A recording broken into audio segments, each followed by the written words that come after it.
એમ સ્વામી કહે છે કે આ પ્રમાણે શ્રીજી મહારાજ સર્વોપરી અવતારના અવતારી આ લોકમાં પધાર્યા અને આ પ્રમાણે એમનો જે મહિમા છે જેવો છે તેવો એ જીવને સમજાતો નથી કે કોણ કહેવાય, શું કહેવાય. એમનો દીકરો ડૉક્ટર સાહેબ કહ્યું ને માણસની કિંમત કરતા નથી, માલની કિંમત પણ આપણે ખબર નથી. હીરા પડ્યા હોય એમાં 1 લાખનો હોય, 5 લાખનો હોય, કરોડનો હોય ને 2 પૈસાનો હોય, એવા બધા કાચના હીરા હોય. પણ જે ઝવેરી છે ઓળખે એને ખબર પડે.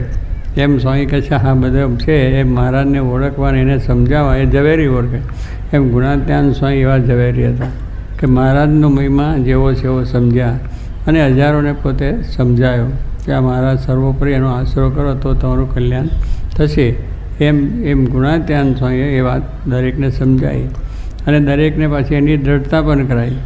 બીજા સ્વામી કહે છે કે આ લોકમાં આવ્યા સંત પણ એને શું થયું, કહેવામાં સંકોચ થયો કે મહારાજને આપણે સર્વોપરી કહી છે, સર્વ અવતારનારી કહી છે એટલે કોઈકને સમજાશે કે નહીં સમજાય, કોઈને પચ પડશે કે નહીં પડે, આવું થશે કે શું થશે, એમ ઘણા વિચારમાં રહી ગયા કે ના કંઈ નહીં સમજાય, ધીરે ધીરે સમજાય. પણ સ્વામીએ તો કહ્યું કે આપણી વાત સમજાય એ પાત્ર, ના સમજાય કુપાત્ર કરી વાતો કે મેં તો છૂટા વાવટા મૂકી દીધા.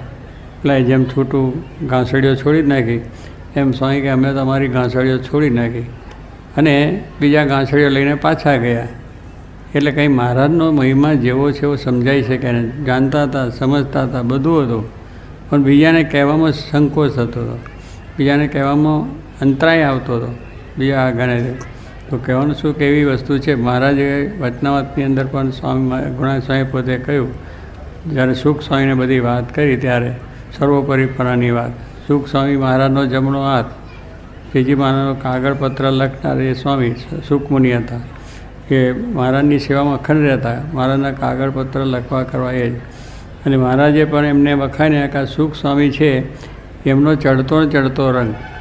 સત્સંગમાં આવ્યા અને સાધુ થયા ત્યારે ચડતો રંગ, મહારાજની જોડે રહેવાનું, સેવા કરવાની, બીજું ત્રીજું નિર્દોષ ભાવ, મહારાજ બધું એનો મહિમા બધું જ ખરું. વચનાવત જે લખતા એમાં 4 સંતોમાં એ પણ પૈકીના એ હતા. એ લખ્યા ખરા, શોધ્યા, સંશોધન કરીને બધું વ્યવસ્થિત કરીને બધા 4 સંતોએ વચનાવત તૈયાર રાખ્યો. મહારાજ બોલ્યાને લખ્યું છે બધું મહારાજના અક્ષર થશે. તારી એ પ્રમાણે એ સુખ સ્વામી આટલા બધા એ હતા.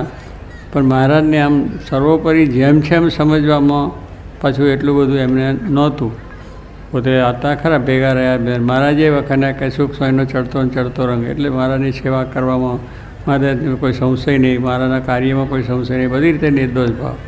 પણ મહારાજનું જેવો છે એવો મહિમા, મહારાજ છે, મોટા છે, સારા છે કે આપણા હવે છે એટલે એવી રીતે કહીએ, પણ જેવું છે ના સમજાય. પણ ગુણાત્યાન સ્વામીને એક વખતે બેઠાને વાતો કરી અને જે મધ્યા નવગુણ બીજા ત્રીજા ઉપર વાતો કરી મહારાજ સર્વોપરી છે, સર્વ અવતારના અવતારી છે અને આપણે પ્રમાણે કહ્યું.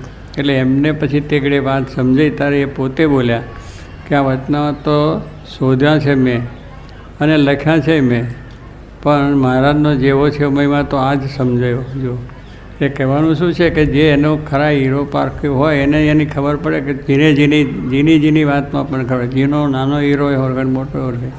એમ ગુણાત્યાન સ્વામીએ બધી જ વાત મહારાજની આ રીતે સમજ્યા હતા અને એ રીતે પાછી બધાને વાત કરી અને આપણે આ વસ્તુ થઈ. અને એવો મહિમા મહારાજે એમ ન કહ્યો, પાછો 2 અરસપરસ થયું.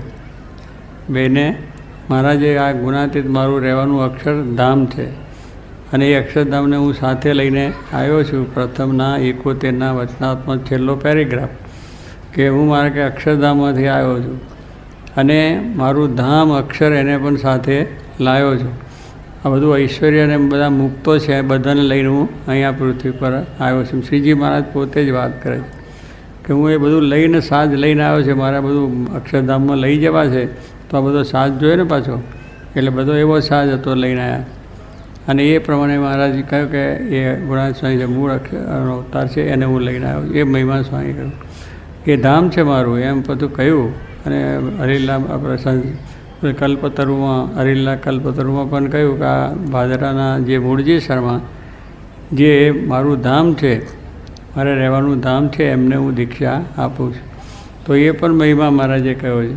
પટનામને સ્વામી કે જેટલો ભક્તનો મહિમા અને સંતનો મહિમા બધું એ ગુણાતીત જ છે, એના જેવા એક જ. સ્વામી કે એ તો 1 લાખમાં લાદે ને કરોડમાં કોક, બસ એવા તો કોક જ મળી જાય આપણને.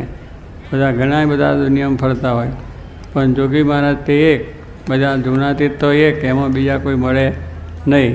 કારણ કે એવો એ પોતે સમર્થ પુરુષ હતા. ત્યારે એમને આપણને આ વાત સાચી સિદ્ધાંતની સમજાવી અને સુખ્યા કર્યા. એટલે કહેવાનું શું, ગુણાતીતાનંદ સ્વામીની વાતને આપણે એ છે કે એમને મહારાજનો મહિમા જો આટલો બધો પોતે ન સમજાયો હોત તો આપણે કોઈ એમને બધા પછી બધું ભેળસેળ ચાલે. મહારાજા અવતાર જેવાય કયા અને પછી એવાય કહેવાય, કોઈ કંઈ ભક્ત જેવાય કહેવાય, હું તો સર્વનો દાસનો દાસ છું, ભક્તો છું, સંતની ચરણરજને માથે ચડવું, આવું બધું મહારાજે કહ્યું. આવી બધી વાતો સાંભળીએ તો મન ડગી જાય કે ના થાય. પણ સ્વામીએ બધા ખુલાસા આપીને આપણે ચોટફટ કરી આપી. શિક્ષકના શ્લોકની છે, વચનાવટની છે, જ્યાં જ્યાં સંશય પડતી વાતો છે એના ચોખવટ બધી કરી. અને એ ચોખવટની વાત છે ગુણાતીતાનંદ સ્વામી બધાને કહી છે અને પોતાના શિષ્યોને પણ કહી, ભગતજી મહારાજને, બીજા બધા સંતોને. અને એ પછી એમને વાતો આપણને કરી જેમ છે તેમ. એટલે જે ગુણાતીતનો મહિમા પછી આ બધો આપણે સમજાયો. શાસ્ત્રી મહારાજને પણ આ વાત થઈ કે આ ગુણાતીતાનંદ સ્વામી મહારાજ અક્ષરધામ છે અને મહારાજ સર્વોપરી. તો અક્ષરને પુરુષોત્તમનો વાત એ અંદર છે, વચનાવતમાં છે, વતામાં છે, બીજા ગ્રંથોમાં છે. એટલે કંઈ ઉપજાઈ કાઢેલી વાત નથી. જે મહારાજ આવ્યા છે ને જે સિદ્ધાંત લઈને આવ્યા છે ને મહારાજે જે સિદ્ધાંતની વાતો કરી છે, પણ પેલી કેટલીક એમની કરેલી વાતોમાં છે આપણને એ થાય, પણ જે સ્વામી ગુણાતીતાનંદ સ્પષ્ટતા કરી છે એટલે આપણને છે કે નહીં વાત મારે સાચી છે. અને એ વાતની સ્પષ્ટતા એમને મહારાજે પોતે પોતાના ધામની વાત કરી, એટલે એકબીજાનું અરસપરસ ઓળખાય કે એમનો મજિયારો નથી, એ મહારાજનું સ્વરૂપ જ, એટલે એમાં કોઈ મજિયારો નહીં કે જુદા છે. પણ એટલા માટે કે બે સ્વરૂપનું જ્ઞાન આપણને થયું. શાસ્ત્રી મહારાજે મૂર્તિમાન પધરાવી દીધું. તો આપણે કહ્યું કે જે સિદ્ધાંત શ્રીજી મહારાજનો લઈને આવ્યા હતા એ સિદ્ધાંત આજે શાસ્ત્રી મહારાજે પધરાવ્યો, પણ મૂળ ગુણાતીતાનંદ સ્વામી એમને બધી વ્યક્તિ સાથે કરી દીધી. પોતે પોતાની પણ વાતો ઘણી પોતે કરી. કેટલા અક્ષરની વાતો કહેતા કે અક્ષર આમ છે ને તેમ છે, કોઈ કે ફલાણા છે ને ઠીકના છે. સ્વામી કે મૂકને પૈડ ભાઈ તારે શું છે, અક્ષરની કોઈ પાસે મારે એને વાંધો છે, અમારે બેને વાંધો છે, કોઈક બીજાને અક્ષર કહેતા છે તેની પંચાયત અમે કરી લઈશું, પણ તું તો સમજ, હું બેઠો છું એ પહેલી વાત તો સમજી લે, પછી બીજી વાત, એમ ચોખ્ખે ચોખ્ખું સ્પષ્ટ વાત પાછી, એમ જ જરા એ નહીં. અને બધા કહેતા એ તો કે નિરક્ષર છે. આજે બધા ઘણા સંપ્રદાયની અંદર તે ગળે ગુણાતીત તો નિરક્ષર છે, એમને શાસ્ત્રોની શું ગમ પડે, શાસ્ત્રોમાં શું વાત છે એની શું ખબર.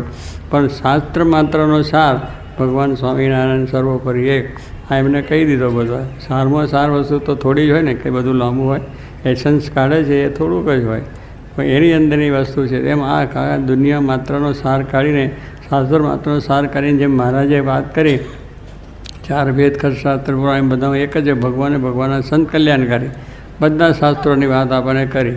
ભગવાન એક શ્રીજી મહારાજ સર્વપ્રેમનાથ ગુણાતીત, આ બે થકી જ આપણું કલ્યાણ છે. પછી વ્રત કરો, તપ કરો, દુનિયામાં ફરો, બધે ફરીએ, એનો કંઈ વાંધો નથી. પણ આ બે વસ્તુને બરાબર સમજવાનું કે એના થકી એવા જે ગુણાત્મ થકી કલ્યાણ છે, બીજાથી નથી.